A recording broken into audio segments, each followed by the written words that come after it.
रोज तेच तेच पदार्थ खायचा कंटाळा येतो, मग कधीतरी भाकरी पोळी सोबत काहीतरी नवीन असावं वाटतं. तर आज आपण खमंग आणि झणझणीत असा दह्यातला ठेचा कसा बनवायचा ते बघणार आहोत. यासाठी येथे मी मिरच्या घेतल्यात. ठेचा किती बनवायचा आहे त्या हिशोबाने मिरच्या घ्या. चवीनुसार मीठ, 10-12 लसूण पाकळ्या, एक छोटी वाटी कच्चे शेंगादाणे, दही, एक मोठा चमचा जिरे घेतलेत. नमस्कार, मी गायत्री कुलकर्णी. पाककळाच्या किचनमध्ये आपलं सगळ्यांचं खूप खूप स्वागत आहे. याआधी मी दह्यातल्या मिरचीचे अनेक वेगवेगळे प्रकार दाखवलेत. हा थोडासा वेगळा प्रकार आहे, तर नक्कीच बघा. रेसिपीचं सविस्तर साहित्य डिस्क्रिप्शन बॉक्समध्ये दिलेलं आहे. एक भांडं घ्या. या भांड्यामध्ये एक वाटी पाणी घ्या. या पाण्यामध्ये दही टाका. त्यानंतर हिरव्या मिरच्या, जिरे आणि मीठ टाकून हे सगळं व्यवस्थित शिजवून घ्या. मिरच्या दह्यामध्ये व्यवस्थित शिजेपर्यंत लसूण आणि शेंगादाणे ओबडधोबड बारीक करून घ्यायचे आहेत. मिरची पूर्णपणे दह्यामध्ये चांगली मऊ होईपर्यंत शिजायला हवी. असे पदार्थ झणझणीत आणि खमंग असतात. भाकरीसोबत छानच लागतात आणि तोंडाची चवही वाढते.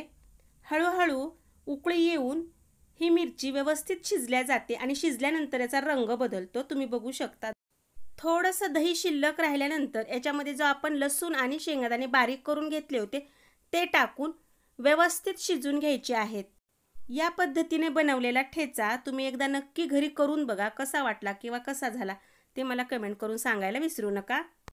हे सगळं साहित्य अगदी व्यवस्थित शिजल्या गेले. दही पूर्ण आटले. गॅस बंद करून घ्यायचा आणि याला चांगलं थंड करून घ्यायचं आहे. थंड झाल्यानंतर याला उकळीमध्ये एकजीव असं वाटून घ्यायचे. हे पारंपरिक पदार्थ करायला सोपे असतात, चवीला छान असतात आणि बघता क्षणी तोंडाला पाणी सोडणारे असतात. ठेचा तयार आहे, काढून घेऊयात. अगदी साध्या सोप्या पद्धतीनं सहज बनवता येईल असाच हा ठेचा. नक्कीच करून बघा आणि रेसिपी सुरुवातीपासून शेवटपर्यंत बघितली त्याबद्दल धन्यवाद. आणि अशाच भरपूर साऱ्या रेसिपी बघण्यासाठी चॅनलला सबस्क्राईब करायचे, बेल आयकॉनला क्लिक करायचे आणि यासारख्याच भरपूर साऱ्या रेसिपी बघायच्या आहेत.